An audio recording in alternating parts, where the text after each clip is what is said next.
viewers, welcome to my channel Easy 60. இன்னைக்கு Tamil Nadu syllabus standard 10 chapter 5 exercise number 5.3ல sum number 7ல first subdivision பார்க்கலாம்.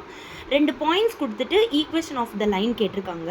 So ரெண்டு points கொடுத்துட்டு ஈக்குவேஷன் ஆஃப் லைன் கண்டுபிடிக்கணும்னா ஃபார்முலா வந்துட்டு y minus y1 by y2 minus y1 equal to x minus x1 by x2 minus x1. First பாயிண்ட்டை x1 y1 name பண்ணிக்கோங்க, second பாயிண்ட்டை x2 y2 name பண்ணிக்கோங்க.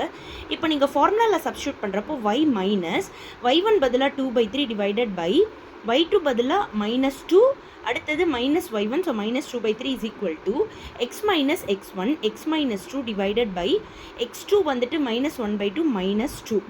இப்போ பார்த்தீங்கன்னா y minus 2/3 அப்படியே எழுதிட்டு கீழே எல்சிஎம் பண்ணுறப்போ -6 minus 2 divided by 3 equal to x minus 2 by கீழே எல்சிஎம் பண்ணுறப்போ -1 minus 4 divided by 2.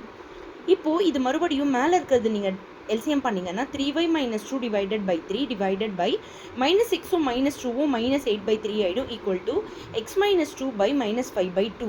இங்கே by 3 கேன்சல் பண்ணிட்டீங்கன்னா 3y minus 2 divided by -8 is equal to, இது நீங்கள் ரெசிப்ரோக்கல் பண்ணுறப்போ -5/2 வந்து -2/5 ஆகிடும், அப்படியே x minus 2 இருக்கும். இப்போ நீங்கள் இது கிராஸ் மல்டிப்ளை பண்ணுறப்போ 5ஓட இது ரெண்டுத்தையும் கிராஸ் மல்டிப்ளை பண்ணுறப்போ 15y minus 10 is equal to -8ஓட இந்த பக்கம் நீங்கள் மல்டிப்ளை பண்ணுறீங்க. ஸோ -8 into -2 வந்துட்டு 16 into x minus 2 வச்சுட்டு அடுத்த ஸ்டெப்பில் 16ஓட உள்ள மல்டிப்ளை பண்ணுறப்போ 16x minus 32.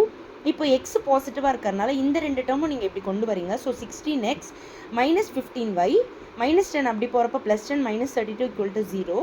அடுத்த ஸ்டெப்பில் 16x minus 15y minus 22 equal to 0 தான் அவங்க கேட்ட ஈக்குவேஷன் ஆஃப் த லைனோட வேல்யூ. இது கொஞ்சம் ஃப்ராக்ஷனில் வந்ததால் சம் லெங்க்தியாக வருது, பட் எல்சிஎம் எடுக்க தெரிஞ்சவங்களால ஈஸியாகவே இந்த சம் போட முடியும்.